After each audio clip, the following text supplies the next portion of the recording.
Billionaire waited furious in his office for his ex to sign the divorce, until she arrived with twins. Before we begin, drop a comment telling us which city you're watching from. And once the story ends, don't forget to rate it from 0 to 10. Oh, and make sure to follow our channel for more stories like this. Now, sit back and enjoy every detail. The 42nd floor of the Meridian Tower offered a commanding view of Manhattan's skyline, but Tobias Morrow barely noticed the sprawling city below. His steel-gray eyes were fixed on the mahogany desk where divorce papers lay spread like accusations across the polished surface. At 39, he had built an empire in real estate, transforming empty lots into gleaming towers that pierced the clouds. Yet here he sat, unable to complete the simplest transaction of his life. Tobias ran his fingers through his dark hair, the silver threads at his temples catching the afternoon light. His tailored charcoal suit hung perfectly on his 6'2" frame, every detail meticulously crafted, from his Italian leather shoes to the platinum watch that had been ticking away the minutes for the past hour. He embodied power and control, yet today, waiting for Ilara, he felt anything but in control. The intercom buzzed. "Mr. Morrow, your 3 o'clock appointment has arrived." His jaw tightened. 3 years. 3 years since they had separated, and still, the divorce remained unsigned. His legal team had been pressuring him for months to finalize everything. His mother called it unseemly to leave such matters unresolved. His business partners questioned his judgment, yet something had always held him back. Some stubborn part of him that refused to close that particular door. Tobias stood and straightened his tie, a habit from his nervous days before he had learned to command every room he entered. The reflection in the floor-to-ceiling windows showed a man who had everything, except the ability to let go of the one woman who had ever truly mattered. "Send her in," he said, his voice steady despite the storm brewing in his chest. The door opened, and his assistant stepped aside. For a moment, Tobias expected to see the Ilara he remembered, the woman with beautiful green eyes and auburn hair, who used to laugh at his terrible jokes and challenge him in ways that made him a better man. But the woman who entered his office was different, stronger perhaps. There was a quiet confidence in her posture that hadn't been there before, a certainty that came from facing life's hardest challenges alone. Ilara Quintana had always been beautiful, but at 32, she possessed a grace that took his breath away. Her auburn hair was pulled back in a simple ponytail, revealing the elegant line of her neck. She wore a navy dress that was professional yet somehow soft, paired with comfortable flats instead of the heels she used to favor. Her green eyes, those eyes that had once looked at him with such love, now held a mixture of determination and something else he couldn't quite identify. "Hello, Tobias," she said, her voice carrying the same melodic quality that had drawn him to her at a charity gala 7 years ago. "Ilara," he gestured to the chair across from his desk. "Please sit. I know this has taken longer than either of us wanted." She remained standing, her hands clasped in front of her. "Actually, there's something I need to get from my car first. Something important." His brow furrowed. This wasn't how he had imagined this conversation would go. He had prepared for anger, for accusations about his delays, for the final bitter words that would close their chapter forever. He hadn't prepared for mystery. What could be so important that it couldn't wait until after we sign these papers? Ilara's lips curved into the faintest smile, but it didn't reach her eyes. "Trust me, Tobias. After 3 years of waiting, you can give me 5 more minutes." She turned to leave, pausing at the door. "Oh, and you might want to clear your schedule for the rest of the afternoon. This conversation is going to take longer than you think." The door closed behind her with a soft click, leaving Tobias alone with his confusion and a growing sense that his carefully ordered world was about to be turned completely upside down. He stared at the divorce papers, then at the door she had just walked through. In all his years of negotiations, of high-stakes deals worth billions, he had never felt so unprepared for what was coming next. Outside his window, the city continued its relentless pace, but time seemed suspended in his office. Whatever Ilara needed to retrieve from her car, whatever had put that look of quiet determination in her eyes, Tobias knew with absolute certainty that nothing would ever be the same again. What secret could Ilara be hiding that would change everything Tobias thought he knew about their separation? Tobias paced behind his desk, his usual composure cracking with each passing minute. He had built his fortune on reading people, on anticipating their moves before they made them. But Ilara had always been different. Even during their marriage, she had possessed an ability to surprise him that both thrilled and terrified him. The sound of the elevator chiming in the distance made him freeze mid-step. His heart hammered against his ribs as footsteps approached his office door. Not just one set, but what sounded like several. His assistant's voice was muffled through the thick walls, followed by Alara's gentle responses. When the door opened again, Tobias turned, expecting to see Alara alone.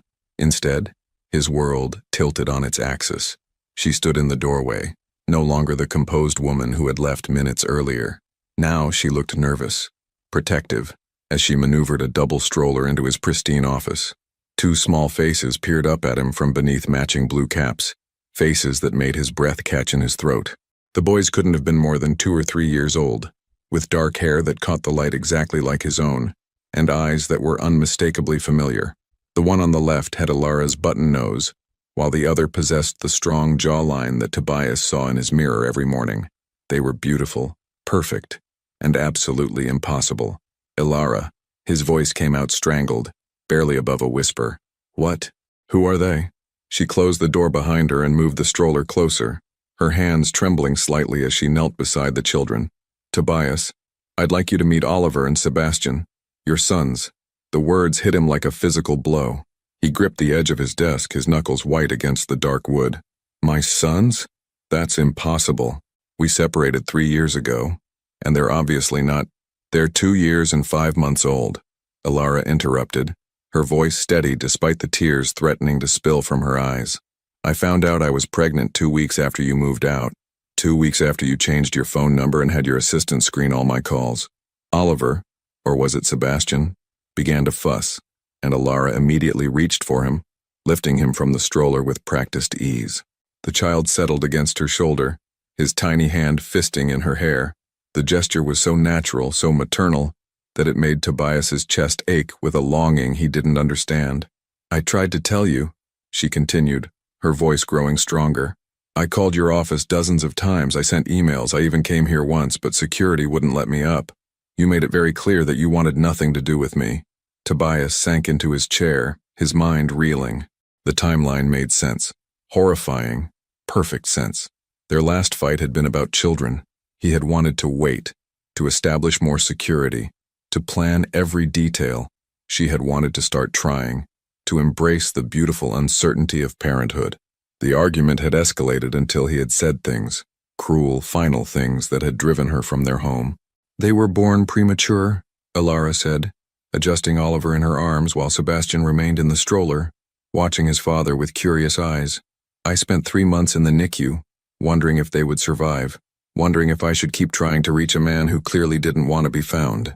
Alara, He started to speak, but what could he possibly say? That he had been a coward, that he had been so terrified of not being the perfect father that he had chosen to be no father at all. Sebastian began to babble, reaching his chubby hands toward the golden letter opener on Tobias's desk. Without thinking, Tobias moved the sharp object out of reach, his protective instincts kicking in before his rational mind could catch up. They look like you, Alara observed, a sad smile playing at her lips. Everyone says so. Oliver has your stubborn streak. He refuses to eat anything green. And Sebastian? He's got your intensity. He studies everything like he's planning to buy it. Despite everything, Tobias found himself almost smiling. Then the full weight of the situation crashed over him. 3 years, Alara. I've missed 3 years of their lives. 2 years and 5 months. She corrected gently. And you didn't miss it. You chose not to be there. The words were delivered without malice, but they cut deeper than any accusation. She was right. He had made a choice, and now he was living with the consequences. Why now? He asked, his voice hoarse. Why bring them here today? Alara shifted Oliver to her other arm, meeting his gaze directly. Because they deserve to know their father. Because despite everything that happened between us, you're a good man, Tobias. And because, she paused, her voice catching, because I can't do this alone anymore. The admission hung between them like a bridge neither was sure they could cross. In the silence that followed, Sebastian let out a delighted squeal, clapping his hands as sunlight streamed through the windows and cast dancing shadows on the office walls. Tobias stared at his sons, and felt something crack open in his chest, something that had been locked away for 3 years. But as he reached toward Sebastian, his phone buzzed with an urgent message that would complicate everything even further. Tobias stared at the urgent message on his phone screen, his blood running cold. The text was from his business partner, Marcus Whitfield. Emergency board meeting called. Hostile takeover attempt by Meridian Corp. Need you here now. His empire, everything he had spent 15 years building, was under attack. The irony wasn't lost on him that as he discovered he was a father, he might lose everything that had defined him as a man. What is it? Elara asked, noticing the color drain from his face. He looked up at her, at Oliver nestled against her shoulder, at Sebastian who was now trying to climb out of his stroller with determined little grunts. 3 hours ago, his biggest concern had been signing divorce papers. Now he was a father of twins facing the potential destruction of his life's work. I have to go, he said, already reaching for his jacket. There's a crisis at the company. Now? Ilara's voice carried a note of disbelief. Tobias, we need to talk about... I know. He ran his hands through his hair, a gesture she remembered from their most stressful arguments. God, Ilara, I know. But if I don't handle this right now, I might not have anything left to offer them. Sebastian had successfully escaped his stroller and was toddling toward the massive windows, his small hands leaving prints on the glass. Tobias moved instinctively, scooping him up before the toddler could hurt himself. The weight of the child in his arms was foreign yet somehow right, and for a moment the crisis faded. Dada? Sebastian said, looking up at him with wide, curious eyes. The single word hit Tobias like a lightning strike. He stared down at this little person, his son, who somehow recognized him despite never having met him before. He's been saying that for months, Ilara said quietly. Whenever he sees tall men in suits, I think he's been looking for you. Tobias felt his throat close up. He gently set Sebastian down, watching as the boy immediately grabbed onto his leg like an anchor. Miss Ilara, his assistant's voice came through the intercom. Mr. Whitfield is on line 1. He says it's extremely urgent. The moment shattered. Reality crashed back in and Tobias looked between his phone, his business crisis, and the family he never knew he had. Come with me, he said suddenly. What? To the emergency meeting. Bring them. I can't just walk away from them again. His voice grew stronger, more decisive, and I won't let some corporate raiders destroy what I've built for my son's future. Ilara hesitated.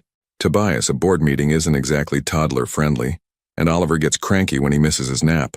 I have a private conference room with the adjoining lounge. Mrs. Patterson can watch them.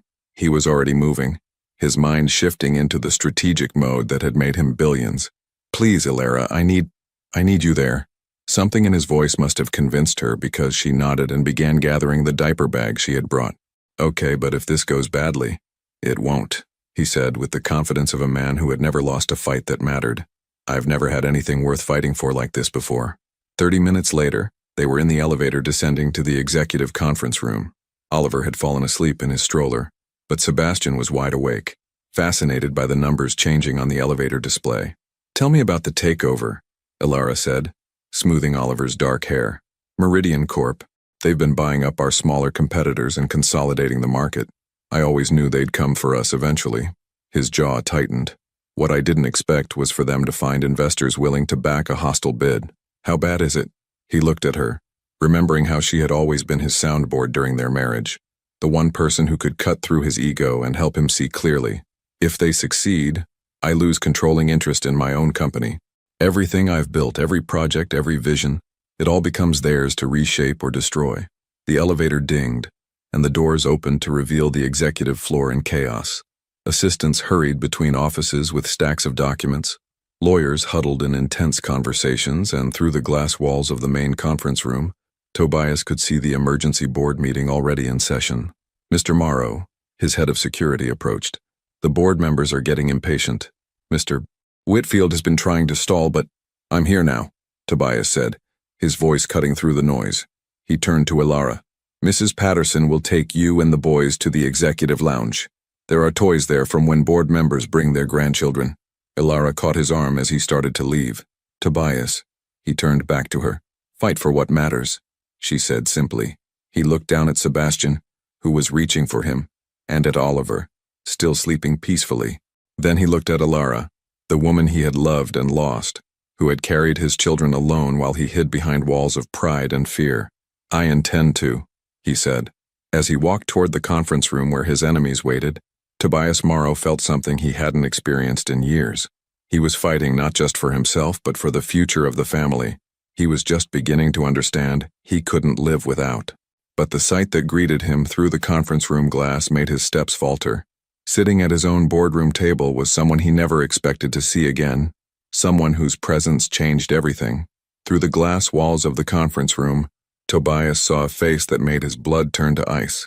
Sitting at his own mahogany table, wearing an immaculate navy suit and a smile that had once charmed investors out of millions, was Victoria Ashford, his former business partner, former lover, and the woman who had tried to destroy him 5 years ago. Victoria looked exactly as he remembered, platinum blonde hair styled in a perfect chignon, piercing blue eyes that missed nothing, and the kind of polished beauty that graced magazine covers. She had aged gracefully, her 38 years evident only in the subtle lines around her eyes when she smiled, a smile that had once convinced him she loved him before she attempted to steal his company and run off with his biggest client. "Sir?" Marcus Whitfield appeared at his elbow, sweat beading on his forehead despite the air conditioning. "The board is waiting. We need to move fast. They've already made their opening offer." Tobias straightened his tie, his mind racing. Victoria's presence wasn't a coincidence. She was Meridian Corp's secret weapon, the inside knowledge that made their takeover bid so precisely targeted. "Give me 2 minutes with my family," he said, surprising himself with how naturally the word family rolled off his tongue. "Then I'll end this." He walked to the executive lounge where Mrs. Patterson, his assistant of 15 years, was sitting on the floor building blocks with Sebastian, while Oliver napped on the leather couch. Ilara stood by the window, her arms wrapped around herself as she watched the city below. "That's quite a view," she said without turning around. "Ilara." He moved to stand beside her, close enough to catch the familiar scent of her vanilla perfume. "There's something I need to tell you about what's happening in there." She faced him, and he saw the worry in her green eyes. "It's not just business, is it? The woman leading this takeover attempt. Her name is Victoria Ashford. We have history." Ilara's expression didn't change, but he caught the slight tightening around her eyes. "What kind of history?" "We were partners once, in business, and—" He ran a hand through his hair. "She was in my life before you, Ilara, before I knew what love actually meant. She tried to steal your company before, didn't she?" Ilara's voice was quiet but sharp. "I remember you mentioning her once, early in our marriage. You said she taught you never to mix business with personal feelings." Tobias nodded, impressed as always by her intuition. 5 years ago she nearly succeeded, cost me $50 million and almost destroyed my reputation. Now she's back, and she knows exactly where to hit me where it hurts. Sebastian toddled over, pulling on Tobias's pant leg. Without thinking, Tobias lifted him up, and the boy immediately began playing with his father's tie. "Why are you telling me this?" Ilara asked. "Because if I lose this fight, if she takes my company, I won't have anything to offer you. To offer them." He looked down at Sebastian, who was trying to unknot his tie with serious concentration. "And because I want you to know that whatever happens in there, whatever she says or does, you're the only woman I've ever loved enough to marry." Ilara's breath caught, but before she could respond, Marcus burst into the lounge. "Tobias, we're out of time. They're calling for a vote." Tobias kissed the top of Sebastian's head and handed him back to Mrs. Patterson. "I'll be back," he promised, looking directly at Ilara. The conference room fell silent when he entered. 12 board members sat around the polished table, their faces grave. At the head of the table, Victoria rose gracefully, extending her hand as if they were old friends. "Hello, darling," she purred, her voice carrying the slight British accent she'd cultivated during her years in London. "You look well. Success suits you." He ignored her outstretched hand and took his seat at the opposite end of the table. "Victoria, I'd say it's good to see you, but we both know I don't lie well." Her laugh was light, musical, still so direct. "It's one of the things I always admired about you." "Cut the act," he said coldly. "What do you want?" "What I've always wanted, Tobias. What should have been mine from the beginning." Her blue eyes hardened. 51% of Morrow Enterprises. The offer was bold, precisely calculated to give her controlling interest while leaving him with just enough to feel the sting of defeat. Around the table, he could see some board members wavering. Victoria had always been persuasive. "The offer is generous," said board member Catherine Mills. "Meridian Corp is promising to retain all current employees and honor existing contracts." "Of course they are," Tobias replied. Until the ink is dry. Then what, Victoria? You gut the company, sell off the profitable divisions and leave the rest to rot? I prefer the term restructuring, Victoria said smoothly. We live in different times now, Tobias. Your romantic approach to business isn't sustainable in today's market. My romantic approach has built this company from a single office to a billion-dollar enterprise. Yes, but at what cost? Victoria's voice softened with false sympathy. I heard about your divorce, darling. All those years building an empire while your marriage crumbled. Was it worth it? The question hit its mark, but not in the way Victoria intended. Tobias thought about Alara in the next room, about Oliver and Sebastian, about the family he had almost lost forever because he had prioritized exactly what Victoria was accusing him of. Success over love. You're right, he said, surprising everyone in the room. I did make mistakes. I did put business before the people I cared about. But that's changing. Victoria's smile faltered slightly. This wasn't the response she had expected, which is why, Tobias continued, standing slowly, I'm not going to let someone who understands neither love nor loyalty anywhere near my company. He pressed a button on the conference table's control panel. The room screens lit up with documents, financial records, and email chains.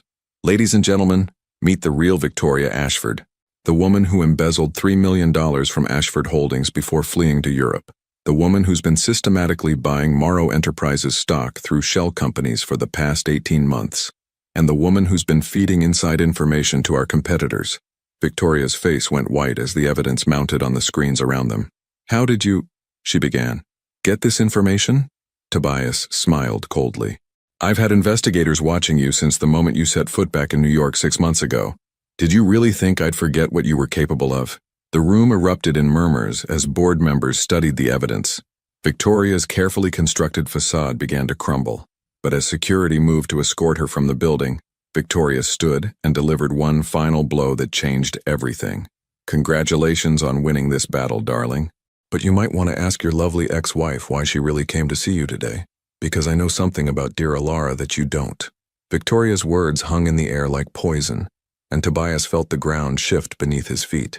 Around the conference table, board members exchanged uncomfortable glances, sensing the personal drama unfolding before them. You have 30 seconds to explain yourself before security removes you, Tobias said, his voice dangerously quiet. Victoria smoothed her skirt and smiled with the satisfaction of someone playing her final devastating card. Tell me, darling, did sweet Alara mention why she waited 3 years to tell you about the children? Why she chose today, of all days, to bring them here? Because she tried to reach me and I wouldn't take her calls, Tobias replied, but uncertainty crept into his voice. Oh, she tried to reach you, certainly, but not for the reasons you think. Victoria pulled out her phone and scrolled through what appeared to be a series of photographs. 6 months ago, your ex-wife came to see me in London. The room went dead silent. Tobias felt his heart stop. That's impossible, he said. But even as the words left his mouth, he remembered something. Alara mentioning a business trip to Europe earlier that year. She had said it was for a consulting job, something about international marketing. Victoria turned her phone toward him, showing a photograph of Alara sitting across from her at what looked like an expensive London restaurant. The timestamp showed it was taken 6 months ago. She was quite desperate, actually, Victoria continued, her voice dripping with false sympathy. Struggling financially, you see. The medical bills from the premature births, the ongoing therapy costs for little Sebastian. He has developmental delays, doesn't he? All very expensive for a single mother. Tobias's mind reeled. Sebastian did seem smaller than Oliver, more cautious in his movements. Had Alara been dealing with medical issues alone while he lived in luxury? What did she want from you? He managed to ask. Information, darling. About your business dealings, your financial status, your weaknesses. She said she needed leverage to ensure you'd provide proper support for the children. Victoria's smile was cruel. I must say she was quite thorough in her questions about your assets and investment strategies. The implication hit him like a physical blow. Victoria was suggesting that Alara had been gathering intelligence, planning this moment, using their children as weapons in some elaborate scheme. You're lying, he said, but doubt crept into his voice. Am I? Victoria slid a small recording device across the table. I always record my business meetings. Would you like to hear your beloved ex-wife discussing the best way to manipulate your emotions? She was particularly interested in timing, when you'd be most vulnerable, most likely to give her what she wanted. Tobias stared at the device as if it were a snake. Everything he thought he knew about today, about Alara's courage in coming here, about her vulnerability, about their potential reconciliation, suddenly felt orchestrated. "Sir," Marcus whispered urgently, "perhaps we should discuss this privately." "Play it," Tobias commanded, his voice hollow. Victoria pressed play, and Alara's voice filled the room, clear and unmistakable. "I need to know his pressure points, Victoria. What makes him act impulsively? What would make him sign anything I put in front of him without reading it carefully?" The recording continued, capturing what sounded like Alara planning an elaborate manipulation. But something about it felt wrong. The tone was too cold, too calculating for the woman he knew. "I know this is hard to accept," Victoria said with mock compassion, "but your precious Alara played you, darling. The tears, the children, the perfect timing. It was all a performance." Tobias's hands clenched into fists. Rage and heartbreak warred in his chest. Had everything, her vulnerability, his growing feelings for his sons, the possibility of rebuilding their family, been an elaborate lie? But as Victoria reached for the recording device, clearly pleased with the chaos she'd created, Tobias noticed something that made his blood run cold. The timestamp on the recording was wrong. It showed a date from last week, not 6 months ago. "Marcus," he said quietly, "call building security. I want to see the elevator surveillance from 6 months ago. Every visitor log, every security camera." Victoria's confident smile flickered. "And get me the original metadata from that audio file," he continued, his voice gaining strength. "Right now." "Tobias, there's no need to—" Victoria started. "There's every need." He stood, towering over her. "Because that recording was made last week, wasn't it? You had someone impersonate Alara's voice, probably using AI voice synthesis." Victoria's face went pale, but she maintained her composure. "You're being paranoid. The photograph is real," he continued, his mind working rapidly. "Alara was in London 6 months ago, but not to see you. She was there getting medical treatment for Sebastian, wasn't she? Treatment that insurance wouldn't cover in the States." The pieces clicked together with devastating clarity. Alara had taken their son abroad for specialized therapy, probably spending everything she had to give Sebastian the best chance at normal development. Meanwhile, Tobias had been living in luxury, completely oblivious to their struggles. "Security has the visitor logs, sir," Marcus reported, holding up his tablet. "No record of Alara Quintana ever visiting Victoria Ashford's hotel, or any property associated with her during her London stay." Victoria's mask finally slipped, revealing the desperation beneath. "It doesn't matter. The fact remains that she waited 3 years. To protect our children from discovering their father was a coward," Tobias finished. "To protect them from the kind of person who would abandon his family when they needed him most." He turned to face the board members who had witnessed this ugly scene. "Meeting adjourned. Mrs. Ashford's offer is rejected unanimously. Security will escort her from the premises." As security moved toward Victoria, she made one last desperate attempt. "You'll regret this, Tobias. She doesn't love you, she never did. She's only here for your money." But Tobias was already walking toward the door, his only thought reaching the lounge where Alara waited with their children. He had to explain, had to apologize, had to somehow undo the damage that 3 years of pride and fear had created. He pushed open the lounge door to find Alara packing the diaper bag with quick, efficient movements. Oliver was in his stroller, fully awake now, while Sebastian sat on the floor playing with blocks. All three looked up when he entered, and the expression on Alara's face told him everything. She had heard every word through the thin walls. "Alara, please," he started. "We should go," she said quietly, not meeting his eyes. "The boys need dinner, and it's clear we've complicated your day enough." The distance in her voice was worse than any accusation. She believed he had doubted her even for a moment. As she lifted Sebastian into his stroller, Tobias realized that Victoria's greatest victory wasn't the failed takeover. It was the seed of doubt she had planted between him and the woman he was only just beginning to love again. Tobias watched helplessly as Alara secured Oliver and Sebastian in their stroller, her movements precise and controlled, the same way she used to organize their closet when she was upset during their marriage. She was building walls again, brick by brick, and he could see his family slipping away before he'd even had the chance to truly find them. "Alara, please don't go. Not like this." She finally looked at him, and the pain in her green eyes made his chest ache. "What would you like me to say, Tobias? That I understand why you believed her even for a moment? That it's okay that you thought I was capable of using our children as pawns?" I didn't believe her, he said desperately. I knew something was wrong with that recording from the beginning. I was just... You hesitated. The words were quiet but devastating. For 30 seconds you looked at me and wondered if I was lying to you, if everything about today was some elaborate con. Sebastian reached up from his stroller, making grabbing motions toward Tobias. The little boy's simple gesture of trust made the moment even more painful. "Dada," Sebastian said again, and Ilara's composure finally cracked. "Don't," she whispered, tears threatening. "Don't make this harder than it already is." Tobias knelt down in front of the stroller, bringing himself to eye level with his sons. Oliver was chewing on a small stuffed elephant, but Sebastian was watching him with those intense eyes that mirrored his own. "How bad is it?" he asked quietly. Sebastian's condition. Ilara's hand stilled on the stroller handle. "What?" Victoria mentioned developmental delays, medical bills. "Is that why you were in London?" She was quiet for so long that he thought she wouldn't answer. When she finally spoke, her voice was barely above a whisper. "He was born at 28 weeks. Both of them were, but Sebastian had more complications. Respiratory distress, feeding issues, muscle tone problems." She touched Sebastian's cheek gently. "The doctors here said he might always be behind, that we should just accept it. But there was a specialist in London, Dr. Hartwell. He developed a new therapy protocol that was showing remarkable results." Tobias felt his throat close. "How much did it cost?" "It doesn't matter." "Ilara, how much?" She met his eyes defiantly. $200,000, plus living expenses for 3 months while he received treatment. The number hit him like a physical blow.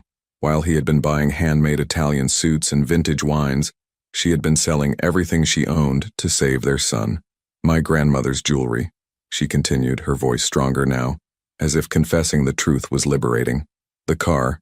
I sold the engagement ring you gave me, emptied my savings account, took a second mortgage on my house. I would have sold my soul if it meant giving Sebastian a chance at a normal life." Tobias closed his eyes, overwhelmed by the magnitude of what she had endured alone. "Did it work? The treatment?" A small smile crossed her face as she looked down at Sebastian, who was now trying to unbuckle himself from the stroller. 6 months ago, doctors said he might never walk properly. Look at him now. Sebastian had indeed managed to free himself and was standing beside the stroller, gripping the edge for balance but supporting most of his own weight. It was a miracle that Tobias had almost missed entirely. "I could have helped," he said, his voice thick with regret. "If you had been able to reach me, but I couldn't reach you," she interrupted. "Your assistant had very clear instructions. No calls from Ilara Quintana, no messages, no exceptions." The accusation hung between them. She was right. He had made it impossible for her to contact him, so determined had he been to move on with his life. "Why didn't you take me to court? For child support, for acknowledgement of paternity? You had every right." "Because I didn't want your money out of obligation." Her voice grew fierce. "I wanted them to know their father because he chose to be in their lives, not because a judge forced him to write checks." The strength in her voice, the fierce protectiveness, made him remember why he had fallen in love with her in the first place. Ilara had always been a fighter, but she fought for others, never for herself. "I'm choosing now," he said urgently. "I'm choosing to be their father.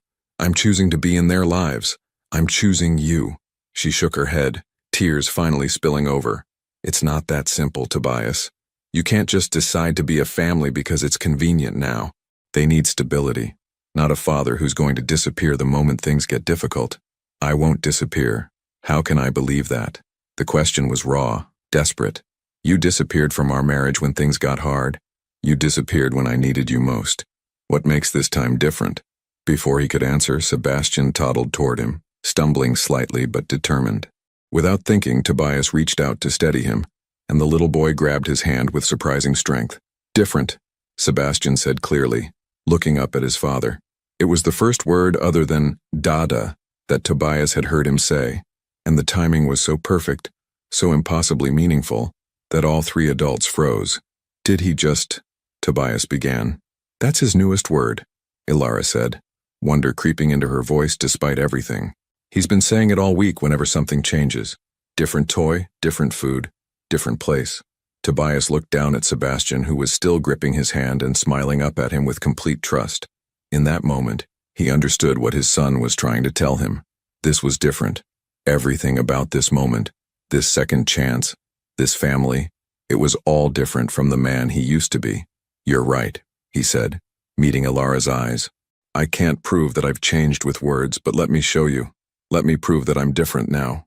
Oliver began to fuss, and Ilara automatically reached for him, lifting him from the stroller with practiced ease.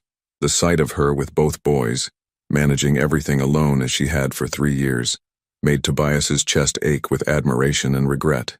"How?" she asked, shifting Oliver to her hip. "How do you prove something like that?" Tobias pulled out his phone and made a call that surprised them both. "Marcus, cancel everything on my schedule for the next 2 weeks. Personal leave, effective immediately." He listened to his business partner's protests for a moment, then cut him off. "No, not a vacation. I'm learning how to be a father."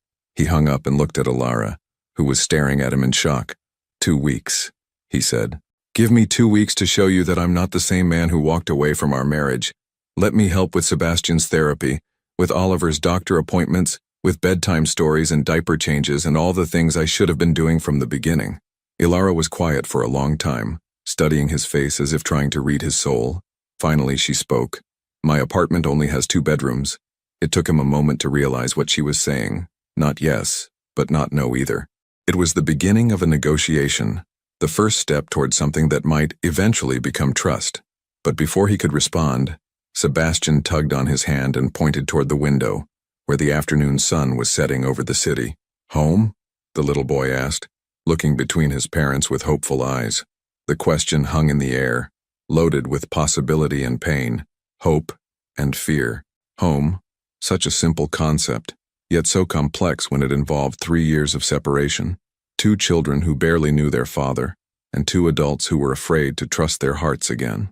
Ilara's apartment in Brooklyn was nothing like the penthouse they had shared during their marriage. The living room was small but warm, filled with colorful toys, children's books scattered across a well-worn coffee table, and family photos that made Tobias's heart ache. In every picture he saw the life he had missed. First steps, birthday parties, Christmas mornings, all celebrated without him. "The couch pulls out," Ilara said, setting down the diaper bag and immediately moving into the familiar routine of arriving home with 2 toddlers. "There are clean sheets in the hallway closet." Oliver was cranky from missing his nap and clung to his mother's leg, while Sebastian explored the living room with renewed energy, clearly happy to be in familiar surroundings. Tobias stood awkwardly near the door, unsure where he fit in this carefully orchestrated chaos. "What can I do?" he asked.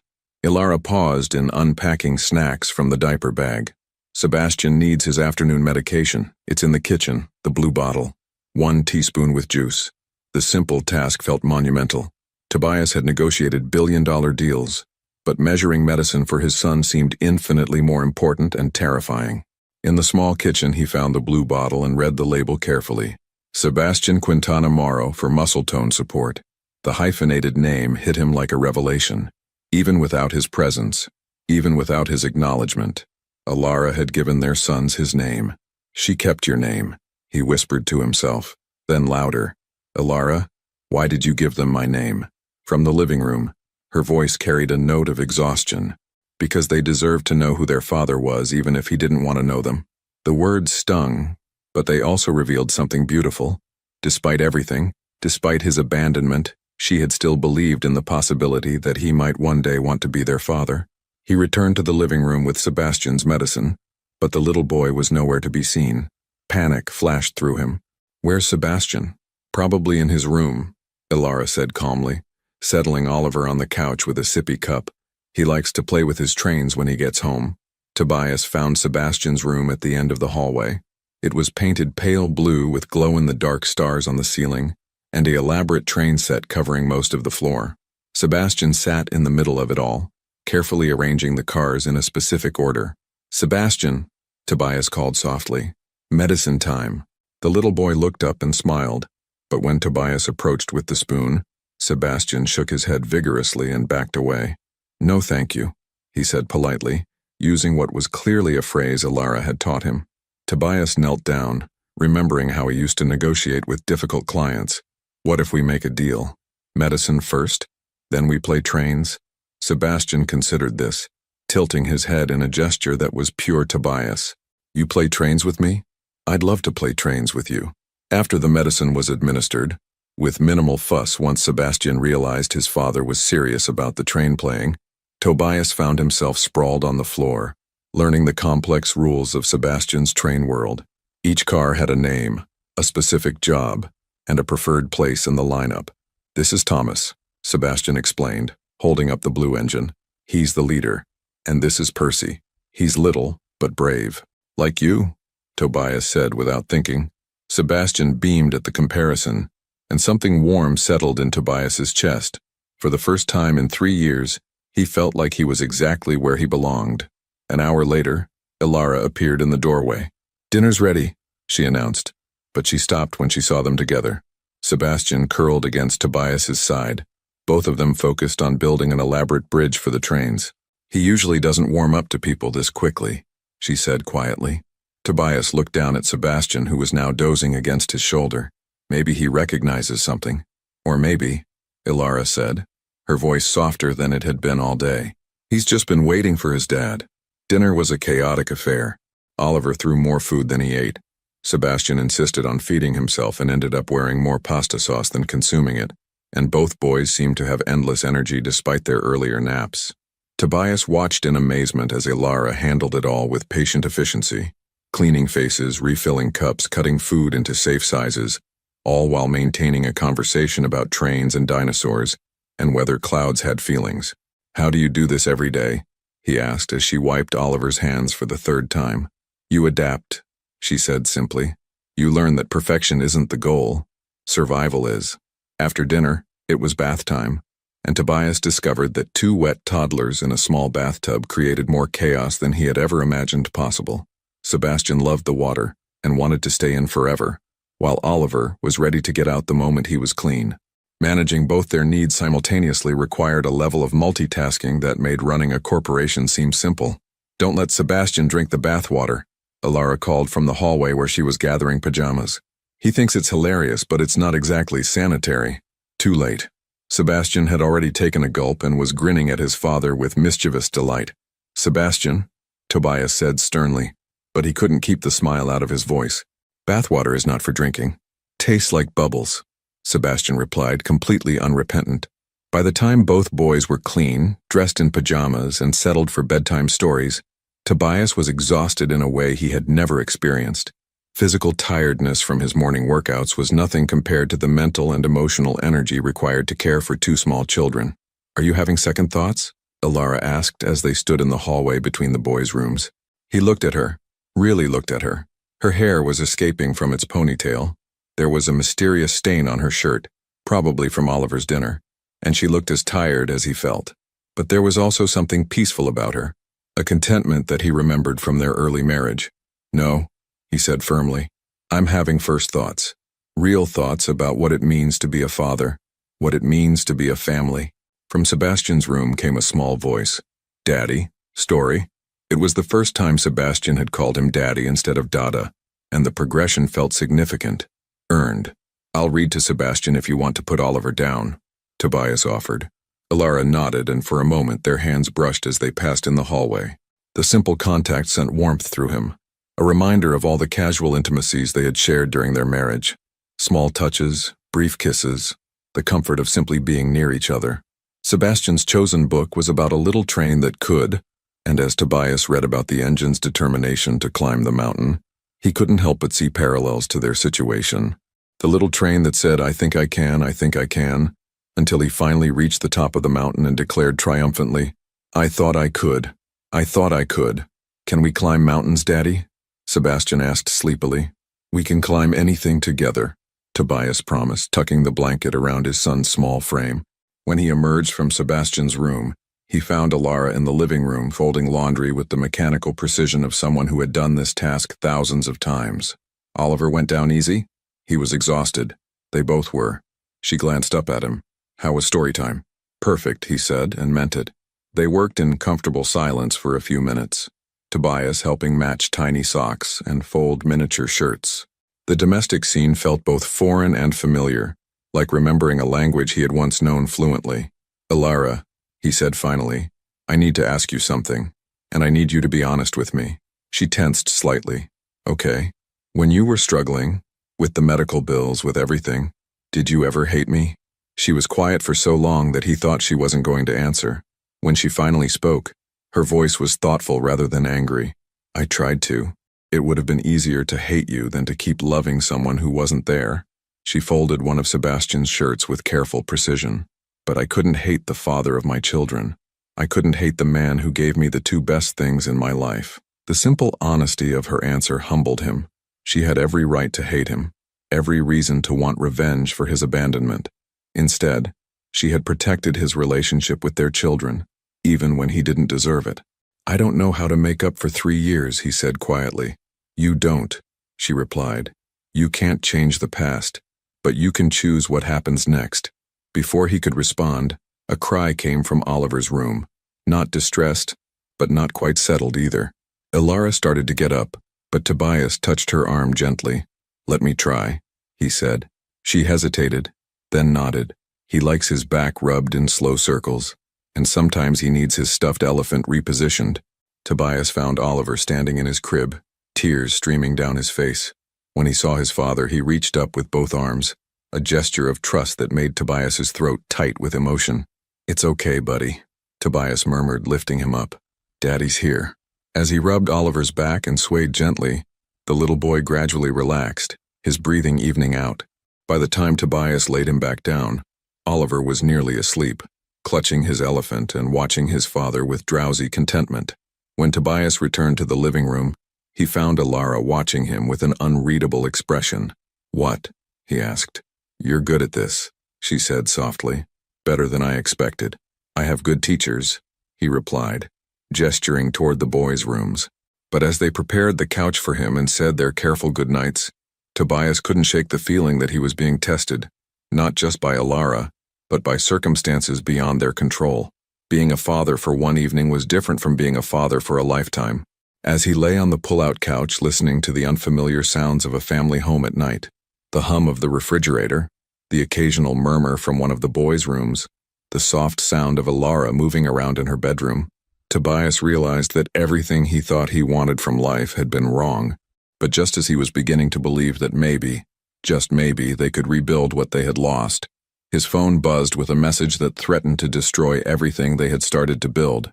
The message on Tobias's phone came from Dr. Harrison Chen, the pediatric neurologist who had been monitoring Sebastian's progress since his premature birth. The timestamp showed 11:47 p.m., and the urgency in the brief text made Tobias's blood run cold. Need to speak with you immediately regarding Sebastian's latest test results. Call me regardless of the hour. Tobias sat up on the pull-out couch, his heart hammering as he processed the implications. He had spent the evening falling in love with fatherhood, watching Sebastian arrange his trains with meticulous care, reading bedtime stories, feeling like he was finally becoming the man his family needed. Now, in the space of a single text message, everything felt fragile again. He looked toward the hallway where his family slept peacefully, unaware that their world might be about to shift again. The thought of waking Ilara with potentially devastating news made him hesitate, but keeping this from her would be another betrayal in a relationship already strained by too many secrets. Moving quietly to the kitchen, he dialed Dr. Chen's number. The phone rang twice before the doctor answered, his voice alert despite the late hour. Mr. Morrow, thank you for calling so quickly.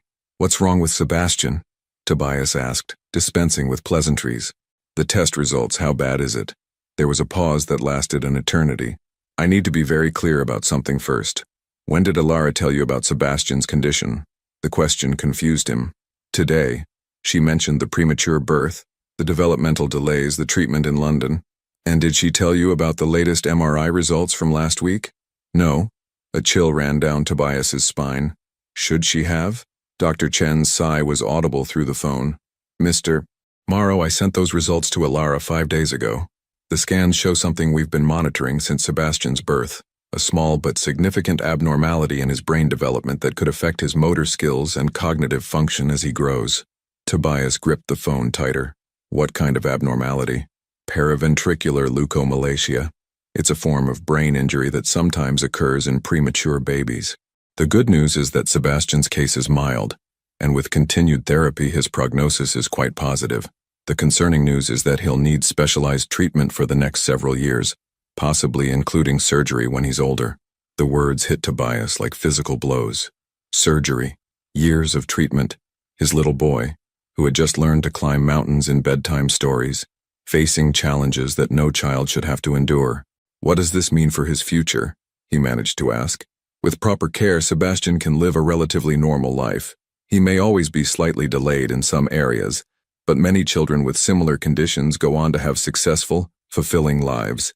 The key is consistent long-term medical support. And the cost? Another pause. Substantial. The insurance coverage will help, but there will be significant out-of-pocket expenses. Specialized therapy, potential surgery, ongoing monitoring. We're looking at several $100,000 over the next decade. Tobias closed his eyes, understanding beginning to dawn. How long has Alara known about this specific diagnosis? The formal diagnosis came 3 months ago, but we've been monitoring these concerns since Sebastian's birth. Alara has been remarkably strong throughout this process. Remarkably strong. The phrase echoed in Tobias's mind as pieces clicked into place.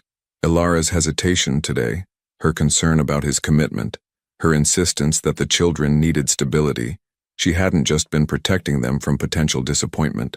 She had been preparing to handle Sebastian's medical future alone, just as she had handled everything else. Dr. Chen, I need to ask you something confidential. Has Alara been struggling financially with Sebastian's care? The doctor's hesitation told him everything. I can't discuss specific financial details, but I will say that Alara has made significant sacrifices to ensure Sebastian receives the best possible care. She's explored every option, exhausted every resource, including, Tobias realized, coming to him today. Not as manipulation or revenge, but as a last resort. A desperate mother seeking help for her child from the one person who had both the means and the responsibility to provide it. Thank you, Dr. Chen. I'll discuss this with Alara and we'll schedule a follow-up appointment. Mr. Morrow, for what it's worth, Sebastian is a remarkable little boy. With the right support, his future is very bright. After hanging up, Tobias stood in the darkened kitchen, overwhelmed by the magnitude of what Alara had been carrying alone. She had come to him today not because she wanted to manipulate him, but because she was drowning, and he was the only lifeline available for their son. A soft sound from the hallway made him turn. Alara stood in the doorway wearing an oversized t-shirt and pajama pants, her hair tousled from sleep. She looked younger, more vulnerable, and when she saw his expression, her face immediately filled with concern. What's wrong? She asked, moving toward him. Is it work? Did Victoria? Dr. Chen called, he said quietly. Her face went pale, and he watched as she processed the implications. He told you about the latest results. Why didn't you tell me, Alara? Today when we were talking about Sebastian's treatment, about the medical bills, why didn't you mention the PVL diagnosis? She leaned against the kitchen counter as if she needed the support. Because I didn't want you to stay out of pity. I didn't want you to help us because you felt sorry for the sick child. So you were planning to handle it alone? Again? I've been handling it alone for 3 years, she said, a flash of her old strength returning. I can handle it for 3 more or 30 more if I have to. But you shouldn't have to. The words came out more forcefully than he intended. He's my son too, Alara. His medical needs, his future, the cost of his care, that's my responsibility. Is it? The question was soft but devastating. Because 3 years ago, when I was facing the possibility that both babies might not survive, when I was living in the NICU and making decisions about life support and experimental treatments, I was doing it alone. Where was your sense of responsibility then? The accusation hit its mark because it was absolutely true. While she had been fighting for their children's lives, he had been sulking about the end of their marriage, completely oblivious to the battle she was waging. You're right, he said. I failed them then. I failed you. But I'm here now and I want to help. I want to be the father they need, the partner you need.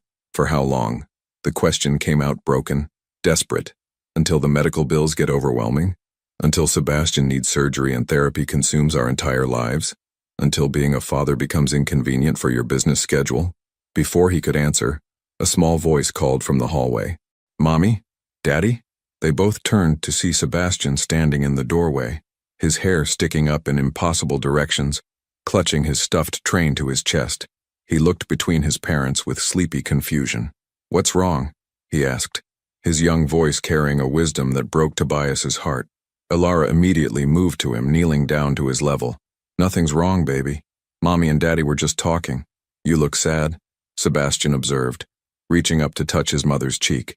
Tobias watched this exchange and felt something crack open inside his chest. This little boy, his son, was facing challenges that would test him for years to come, yet he was more concerned about his mother's tears than his own problems. "Can I tell you something, Sebastian?" Tobias said, kneeling down beside Alara. Sebastian nodded solemnly.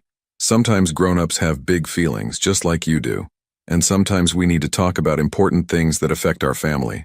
But you know what never changes? What? How much Mommy and Daddy love you. No matter what happens, no matter what challenges we face, that love never goes away." Sebastian considered this with the seriousness of a much older child. "Even if I'm different?" The question revealed so much that despite his young age, Sebastian understood he wasn't like other children, that he faced challenges others didn't. It also revealed how carefully Alara had been protecting him, helping him feel loved and valued despite his differences. "Especially because you're different," Tobias said, his voice thick with emotion. "Different can be wonderful, Sebastian. Different can be brave and strong and special." Sebastian smiled and leaned against his father, apparently satisfied with this answer. "Can you carry me back to bed, Daddy?" As Tobias lifted his son and carried him back to his room, he caught Alara's eye over Sebastian's head. The look that passed between them was complex. Gratitude, hope, and lingering fear all mixed together. After Sebastian was settled back in bed, they returned to the kitchen. The conversation that had been interrupted still hung between them, but something fundamental had shifted. "I'm not going anywhere, Alara," Tobias said firmly. "Whatever Sebastian needs, whatever this family needs, I'm here for it. Not out of pity, not out of obligation, but because you're my family and I love you, all of you." Alara studied his face in the dim kitchen light, searching for something. Sincerity, perhaps, or the strength to trust again. "The medical bills alone will be staggering," she said quietly, "and that's if everything goes well. If Sebastian needs surgery, if there are complications, then we'll handle it. Together. What if your board objects to the expenses? What if it affects your business? Then they'll object." His voice grew stronger, more certain. "Alara, I spent 3 years thinking that my business was the most important thing in my life. Today, I held my son while he called me Daddy, and I realized I've been living my life completely backwards." She was quiet for a long moment, and when she finally spoke, her voice was barely a whisper. "I'm scared, Tobias. I'm scared to hope that this time might be different. I'm scared to let the boys get attached to you and then have you leave when things get difficult. I'm scared too," he admitted. "I'm terrified that I won't be good enough, that I'll fail them again, but I'm more terrified of missing another moment of their lives." As they stood together in the quiet kitchen, surrounded by the gentle sounds of their sleeping children, Tobias felt the weight of the future settling around them. There would be medical appointments and therapy sessions, financial stress and difficult decisions. There would be moments of fear and uncertainty, times when love might not feel like enough. But there would also be bedtime stories and train sets, first words and proud moments, the daily miracles of watching two remarkable little boys grow into the men they were meant to become. As Alara reached for his hand in the darkness, linking their fingers together for the first time in 3 years, Tobias knew that whatever challenges lay ahead, they would face them the way Sebastian approached his toy trains, one careful, determined step at a time. 3 weeks into their fragile new arrangement, Tobias had begun to believe that maybe, just maybe, they could make this unconventional family work. He had learned the intricate routine of morning medications, mastered the art of convincing Oliver to eat vegetables, and discovered that Sebastian's physical therapy sessions were both heartbreaking and inspiring to watch. Most importantly, he had seen glimpses of the woman he fell in love with returning to Alara's eyes, moments when her guard dropped and she laughed at his attempts to braid her hair, or smiled when he sang ridiculous songs during bath time. Then Sebastian collapsed during breakfast on a Thursday morning, and their carefully constructed world shattered. It happened without warning. One moment Sebastian was methodically eating his cereal, arranging the pieces by color as he always did, and the next he was convulsing on the kitchen floor while Oliver screamed from his high chair, and Alara dropped to her knees beside their son, her medical training kicking in even as her mother's heart broke. "Call 911, she commanded, her voice steady despite the terror in her eyes as she turned Sebastian onto his side and checked his airway. Tobias had faced boardroom crises, hostile takeovers, and million-dollar disasters, but nothing had prepared him for the helpless panic of watching his child's body betray him. His hands shook as he dialed, his voice cracking as he gave the dispatcher their address. "How long has he been seizing?" the dispatcher asked. 2 minutes, Ilara called out, her eyes never leaving Sebastian's face. "Maybe 3. Is he breathing?" "Yes, but it's shallow. We need them here now." The ambulance arrived in 6 minutes that felt like 6 hours. As the paramedics worked over Sebastian's small form, now unconscious but breathing steadily, Tobias found himself making promises to a god he wasn't sure he believed in. He would give up everything, his company, his wealth, his pride, if Sebastian would just be okay. In the emergency room at Brooklyn Methodist Hospital, they were thrust into a nightmare of medical terminology, urgent consultations, and waiting. Oliver had been taken to Ilara's neighbor, Mrs. Rodriguez, leaving Tobias and Ilara alone with their fears in a sterile room that smelled of disinfectant and desperation. "This is my fault," Ilara whispered, staring at her hands. "I should have seen the signs. I should have known something was wrong." "How could you have known?" Tobias asked, reaching for her hand. "You've been doing everything right. You've been incredible." She pulled away from his touch. "Have I? Because 3 weeks ago, Sebastian was stable. 3 weeks ago, his symptoms were manageable. Then you came back into our lives, disrupting our routine, changing everything, and now, you think I caused this?" The accusation hung between them like a toxic cloud. Ilara's face crumpled and she pressed her hands to her mouth as if she could take back the words. "I don't know what I think anymore," she said through her fingers. "I just know that my baby is in there fighting for his life, and I can't help him." Dr. Chen arrived an hour later, his face grave as he reviewed Sebastian's chart and the preliminary test results. When he finally spoke, his words confirmed Tobias's worst fears. "Sebastian has developed hydrocephalus, fluid buildup in his brain. It's a complication we've been monitoring since his diagnosis, but the onset was faster than we anticipated." "What does that mean?" Tobias asked, though he wasn't sure he wanted to know the answer. "It means he needs surgery. Immediately. We need to insert a shunt to drain the excess fluid and relieve the pressure on his brain." Ilara made a sound that was part sob, part prayer. "How dangerous is it?" Dr. Chen's hesitation told them everything. Any brain surgery carries risks, especially in a child Sebastian's age. But without the surgery, the pressure will continue to build, potentially causing permanent brain damage or, worse. The unspoken word, death, filled the space between them. "I need to call Dr. Hartwell in London," Ilara said suddenly. "He's the specialist who treated Sebastian before. Maybe there's an alternative." "Ilara," Dr. Chen interrupted gently. "I've already consulted with Dr. Hartwell. We're in agreement. This is Sebastian's best chance." The consent forms felt like signing their son's life away. Page after page of risks and complications, percentages that didn't capture the magnitude of what they were facing. Tobias watched Ilara's hand tremble as she signed, and he realized that for all his wealth and influence, he was as powerless as any other parent in this situation. "I can't do this," Ilara whispered as they wheeled Sebastian toward the operating room. Their little boy looked impossibly small on the gurney, his face peaceful in medicated sleep, unaware of the battle being waged for his future. "Yes, you can," Tobias said, wrapping his arms around her as Sebastian disappeared behind the surgical doors. "We can. Together." But even as he said the words, he felt Ilara pulling away from him emotionally, retreating behind the walls she had built to protect herself from exactly this kind of pain. The surgery took 4 hours.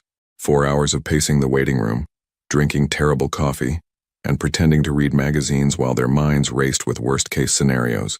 Tobias called his office twice to cancel meetings before realizing that he didn't care about any of it.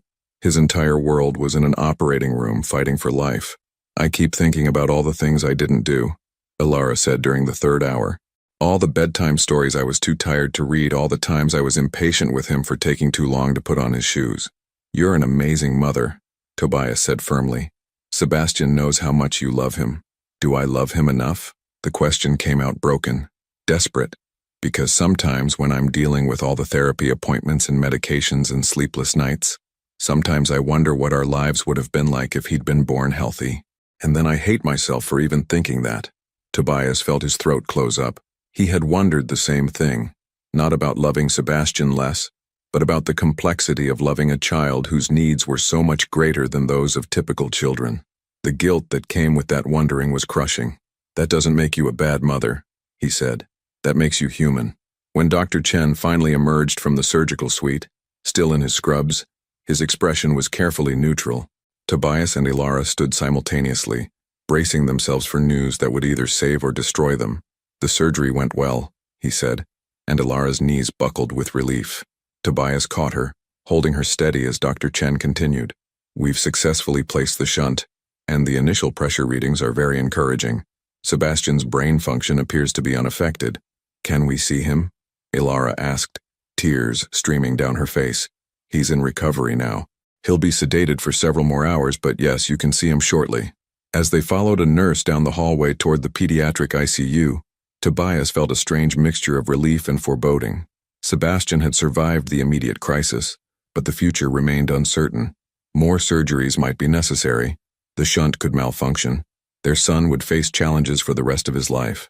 But when they saw Sebastian lying in the hospital bed, pale but breathing steadily, his small chest rising and falling with mechanical precision, Tobias felt something solidify inside him.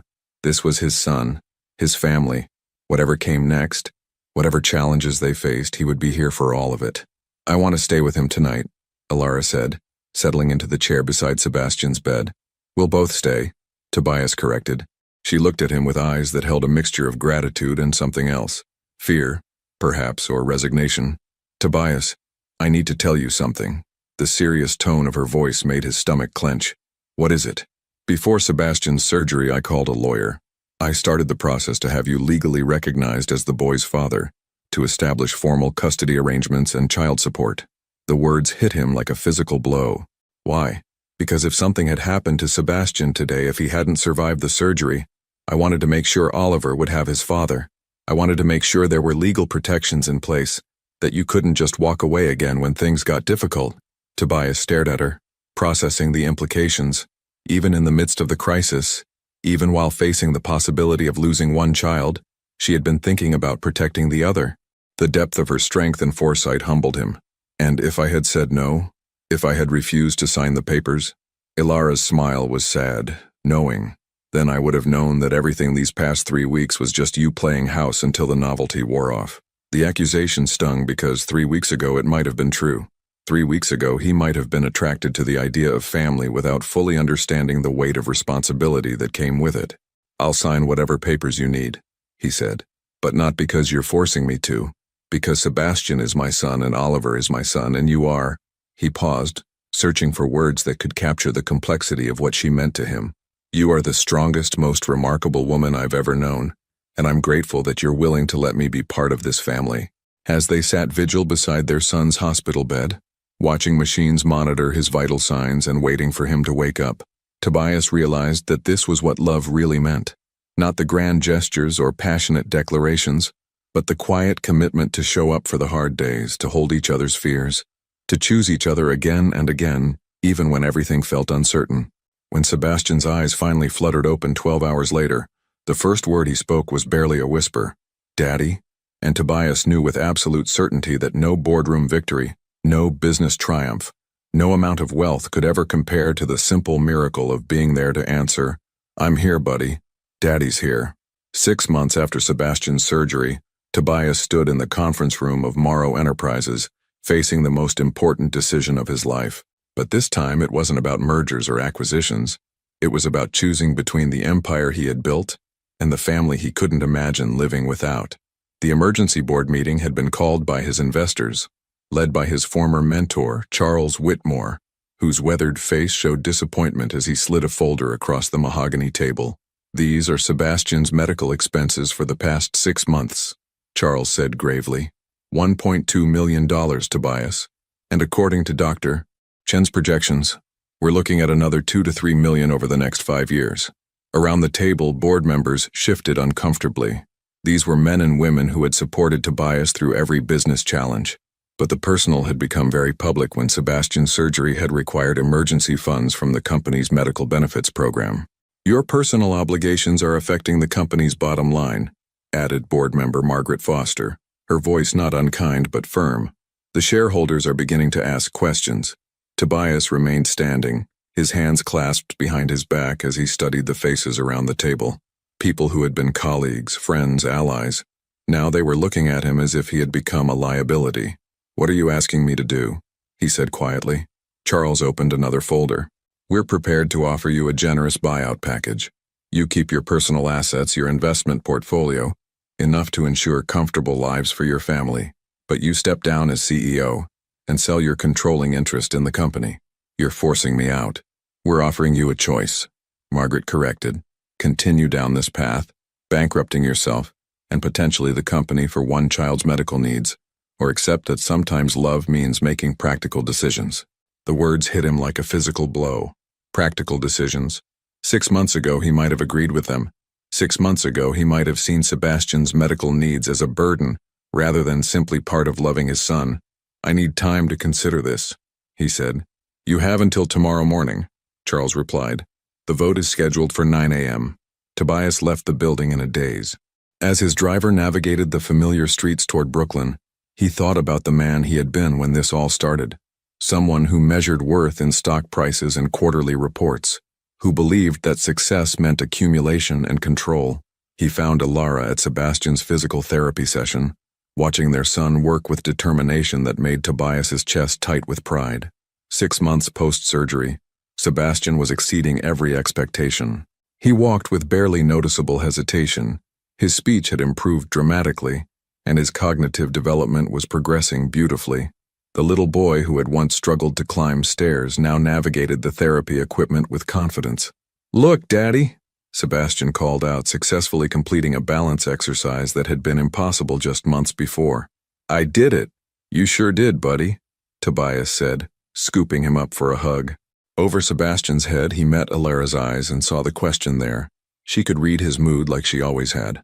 After therapy, they picked up Oliver from daycare and headed home to the house Tobias had bought for them 3 months ago, a modest but comfortable place in Park Slope with a backyard where the boys could play safely. It wasn't the penthouse mansion of his former life, but it was filled with something more valuable: laughter, crayon drawings on the refrigerator, and the chaos of a real family. The board met today, he told Alara as they prepared dinner together, a routine that had become sacred to him. Her hand stilled on the vegetables she was chopping. And they want me to choose, the company or the family. Alara set down her knife and turned to face him fully. What did you tell them? That I needed time to think. She studied his face with the intensity that had first attracted him to her 7 years ago. Do you need time to think? The question hung between them, loaded with the weight of everything they had been through. In the living room, they could hear Sebastian reading a story to Oliver, his voice patient and gentle as he helped his younger brother with the difficult words. 3 years ago, I thought losing you was the worst thing that could happen to me, Tobias said. I convinced myself that if I just built the company bigger, made more money, achieved more success, the emptiness would go away. Did it work? For a while, I thought it did. But the night Sebastian had his surgery, sitting in that waiting room, I realized that none of it mattered. The money, the power, the recognition, all of it was meaningless compared to the possibility of losing him. Alara moved closer, close enough that he could see the flecks of gold in her green eyes. So what's your answer? I don't know how to be anything other than successful, he admitted. I don't know who I am without the company, without the achievement. You're Sebastian and Oliver's father, she said simply. You're the man who learned to braid hair and read bedtime stories. You're the person who sleeps on our couch 3 nights a week because Sebastian has nightmares and needs you there. You're the man I'm falling in love with all over again. The word stopped his heart. In 6 months of rebuilding their relationship, of learning to be a family, she had never said anything about love. They had been careful, cautious, taking things day by day. Alara, I know we haven't talked about it, she continued, her voice stronger now. I know we've been focused on the boys, on Sebastian's recovery, on just figuring out how to be in the same room together. But somewhere between that first night when you stayed up with Oliver's fever, and last week when you carried Sebastian to bed after his therapy session, I realized that I never stopped loving you. I just stopped believing that we could make it work. And now I think we're both different people than we were 3 years ago. Better people. Stronger people. She reached for his hands. The question is, do you believe we can make it work? Before he could answer, Sebastian appeared in the doorway, his small face serious. Daddy, are you going away again? The question came from a place of deep intuition that children possessed. Sebastian couldn't have understood the business discussion, but he had sensed the tension, the possibility of loss. Tobias knelt down to Sebastian's level. Why would you ask that, buddy? You look sad. And sometimes when people look sad, they go away. The simple honesty of the observation broke something open in Tobias's chest. He thought about all the times in his life when he had chosen the easier path, the safer option, the decision that protected his pride rather than his heart. "Sebastian, can I tell you something important?" The little boy nodded solemnly. "Sometimes grown-ups have to make big decisions about what's most important to them. And you know what's most important to me?" "What?" "You and Oliver and Mommy. Being your daddy. Being part of this family. That's the most important job I'll ever have." Sebastian's face lit up with a smile that could have powered the city. "So you're staying?" "I'm staying," Tobias promised, looking up at Alara as he said it. Forever. That night, after the boys were asleep, Tobias and Alara sat on the back porch, sharing a bottle of wine and watching the stars emerge over Brooklyn. "You'll miss it," she said quietly. "The company, the power, the rush of closing big deals." "Maybe," he admitted, "but I won't miss being the kind of man who could walk away from his family when things got difficult." "What will you do instead?" Tobias smiled, thinking of the plans that had been forming in his mind for weeks. "I'm going to start a foundation for families dealing with medical crises like Sebastian's. Use my experience, my contacts, my resources to help other parents who are facing impossible choices between financial survival and their children's health." Ilara turned to stare at him. "Tobias, that's incredible. I've been talking to Dr. Chen about it. There are so many families struggling with exactly what we went through. Children who need specialized care, parents who are forced to choose between bankruptcy and their child's future. I want to change that. It won't make you rich." "I'm already rich," he said, gesturing toward the house where their children slept peacefully. "I have everything that matters." As if summoned by their conversation, Oliver's cry came through the baby monitor. Alara started to get up, but Tobias touched her arm gently. "Let me," he said.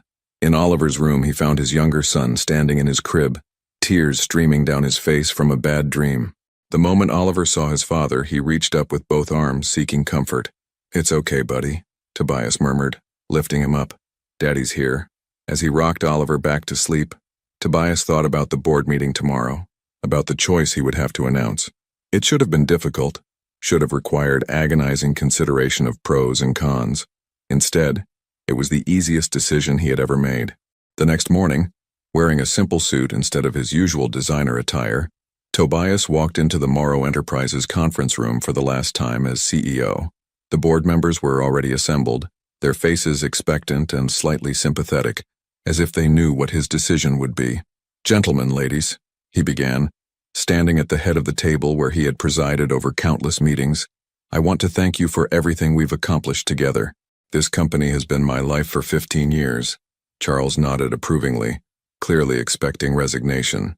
"Which is why," Tobias continued, "it's time for me to have an actual life." He placed his resignation letter on the table, along with the paperwork transferring his shares to the employee stock ownership plan he had secretly been developing. "I'm not selling to outside investors," he announced. "I'm giving my controlling interest to the people who actually built this company, the employees. Every person who works here, from the janitors to the senior executives, will now own a piece of what they help create every day." The room erupted in shocked murmurs. Charles looked apoplectic. "Tobias, you can't be serious. You're giving away billions." "I'm investing in something more valuable than money," Tobias interrupted. "I'm investing in the belief that success isn't measured by what you accumulate, but by what you give back." As he walked out of the building, ignoring the protests and demands for reconsideration, Tobias felt lighter than he had in years. His phone buzzed with a text from Alara. "Sebastian wants to know if you'll be home for lunch. He's making you a picture." He typed back quickly, "I'll be home in 20 minutes, and I'm never leaving again." Standing on the sidewalk outside the building that had defined his identity for so long, Tobias looked up at the sky and felt something he hadn't experienced since he was a child. Absolute certainty that he was exactly where he belonged. Tomorrow, he would start building something new. Not an empire, but a legacy. Not for personal gain, but for the belief that every child deserved the chance Sebastian had received, that every family deserved the support they had needed.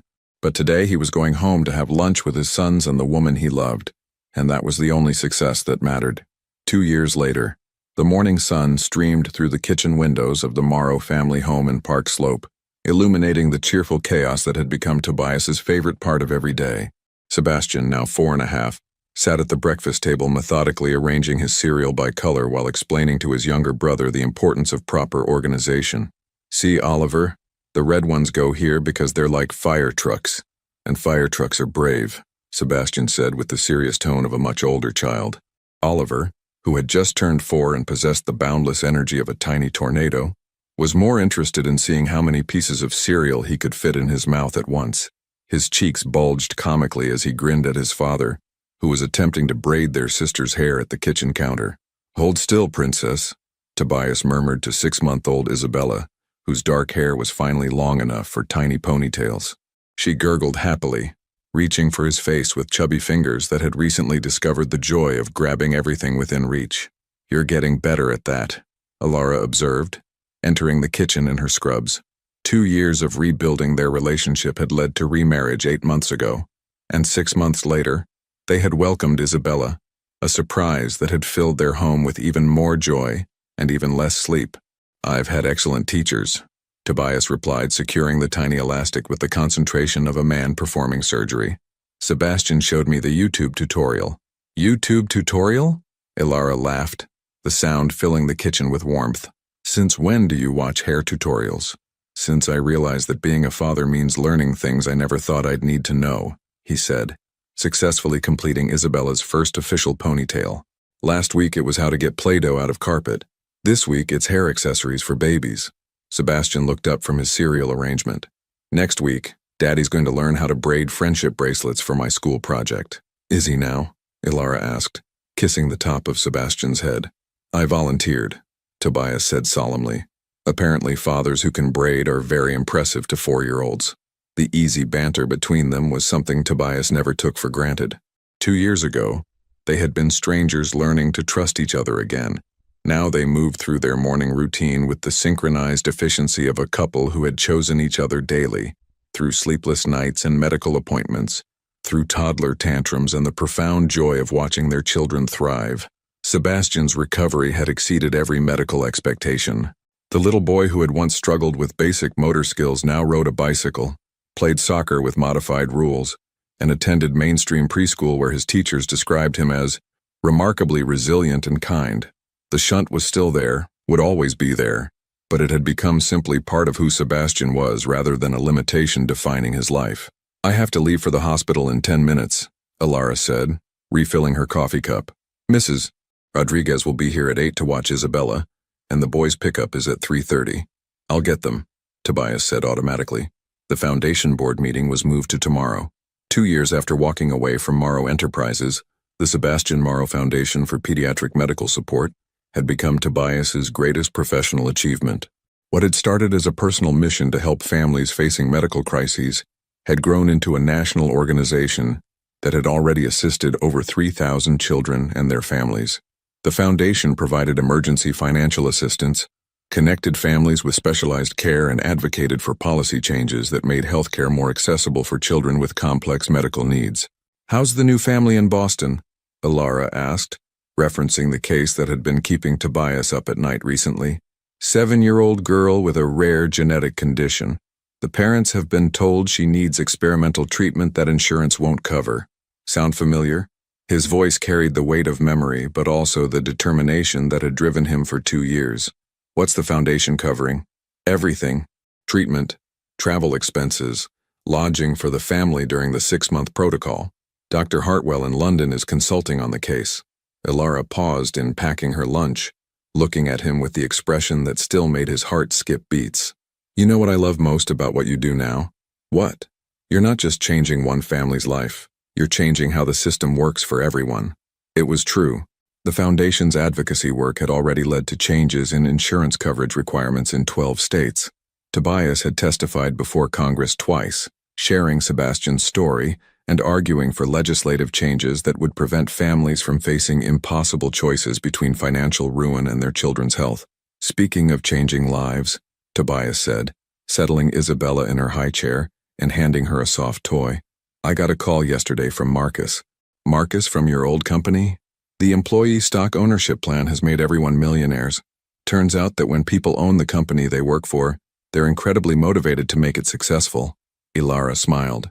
So you're saying that giving away your billion-dollar company was a good investment? Best decision I ever made, he said, then corrected himself. Second best decision I ever made. What was the first? Coming to that divorce meeting 2 years ago instead of sending my lawyer. The reminder of how they had started this journey made them both quiet for a moment. So much had changed since that day when Tobias had expected to finalize their divorce, and instead discovered he was a father. Sebastian's initial health crisis, the hostile takeover attempt, Victoria's manipulations, the surgery that had tested their fragile reunion, all of it felt like a lifetime ago. "Daddy," Oliver said, climbing down from his chair and tugging on Tobias's shirt.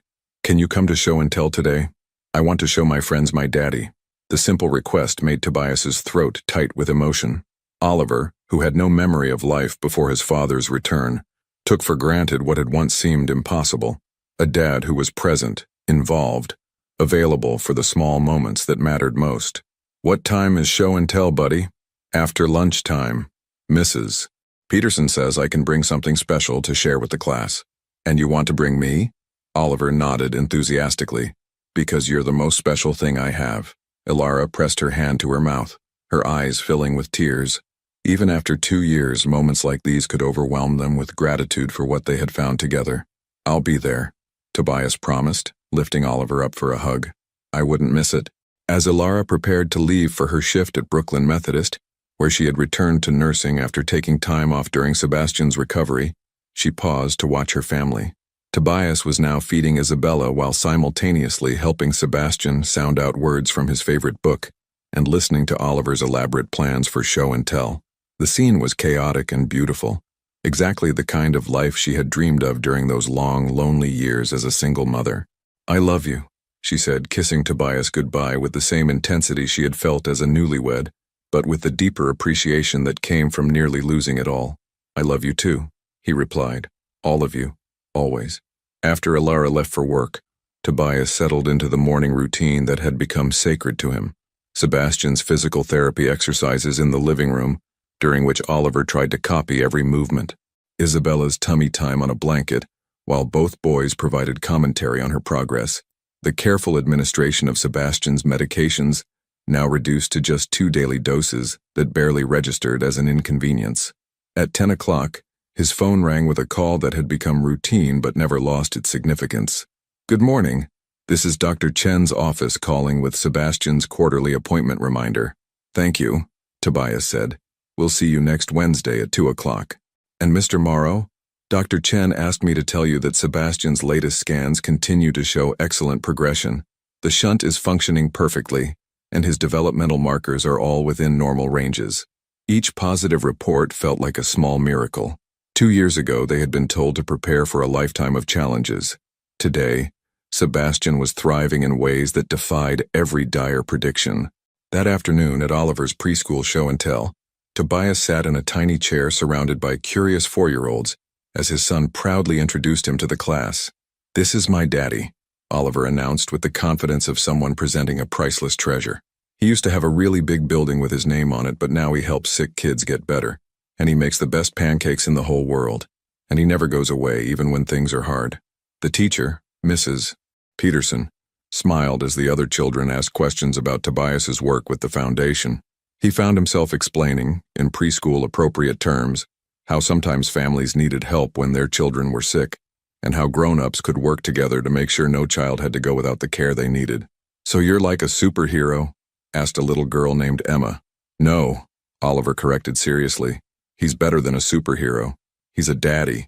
That evening, as they sat around the dinner table, all 5 of them together, healthy and whole, Tobias reflected on the man he had been 2 years ago.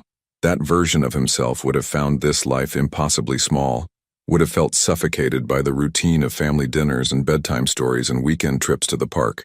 Now he couldn't imagine anything more expansive than this love, more successful than this happiness. "Daddy," Sebastian said, breaking into his thoughts. "I have something to tell you." "What's that, buddy?" Sebastian's face was serious, the way it got when he was processing something important. "At school today, Tommy said his daddy travels for work all the time and misses lots of stuff. And I told him that my daddy used to be like that, but now he chooses to stay home with us." "And what did Tommy say?" "He said he wishes his daddy would choose that too." Sebastian paused, considering his words carefully. It made me feel sad for Tommy, but also really happy for us. Across the table, Ilara's eyes met Tobias's, and in that look was the acknowledgement of what they had built together. Not just a family, but a way of living that prioritized presence over prestige, connection over conquest. Later that night, after the children were asleep and he and Ilara were cleaning up the kitchen together, Tobias's phone buzzed with an email that made him stop mid-rinse. "What is it?" Ilara asked, noticing his expression. "An invitation to speak at the World Economic Forum about family-centered business practices. They want me to keynote a session on redefining success in corporate leadership. Will you do it?" Tobias considered the opportunity, a chance to share Sebastian's story, to advocate for policies that supported working families, to influence other business leaders who might be struggling with similar choices. "Only if you and the kids can come with me. The foundation can cover the travel expenses, and I think Sebastian would love to see Switzerland." Ilara smiled, the expression that had captured his heart 7 years ago and continued to inspire him every day. "I think that sounds perfect." As they finished the dishes and prepared for bed, Tobias thought about the speech he might give at the forum. He would talk about the night Sebastian was born prematurely, about the years he had missed while building an empire, about the morning his son had called him daddy for the first time. He would share the truth he had learned, that success without family was just expensive loneliness, that power without love was just elaborate emptiness. But mostly he would talk about choice, the daily decision to show up, to be present, to choose love over fear, connection over control, family over everything else that the world insisted was more important. Standing in the doorway of Isabella's nursery, watching his daughter sleep peacefully in her crib, Tobias felt the weight and wonder of responsibility settle around him like a blessing. 3 children who trusted him completely, a wife who had given him a second chance he had never deserved, a life filled with ordinary moments that felt extraordinary because they were shared. He thought about the man who had sat in a conference room 2 years ago, furious about signing divorce papers, completely unaware that his life was about to begin. That man had measured worth in dollars and success in deals closed, and importance in buildings that bore his name. This man measured worth in bedtime stories and scraped knees kissed better, and the sound of his children laughing. This man knew that success was Sebastian reading his first book independently, Oliver's proud announcement at Show and Tell, Isabella's first smile when she saw his face. As he turned off the lights and headed toward the bedroom where Ilara waited, Tobias whispered a prayer of gratitude for the woman who had never stopped believing in the possibility of family, even when he had given up on it entirely. Tomorrow would bring new challenges, foundation work that mattered, children who needed him, a marriage that required daily tending. But tonight, surrounded by the quiet peace of his sleeping family, Tobias Morrow knew with absolute certainty that he had found the only success that truly counted, a life built on love, sustained by choice, and measured in moments that money could never buy. In the end, the billionaire who had expected to sign divorce papers had discovered something far more valuable than any fortune. He had found his way home. What choice would you have made in Tobias's position? The empire you built or the family you discovered? Share your thoughts in the comments below. Your participation means a lot to the channel. Please share your thoughts in the comments. Thank you for watching. If you enjoyed the story, please subscribe to our channel and leave a comment below letting us know what you thought. Your feedback and support mean a lot to us. Stay tuned for more exciting stories.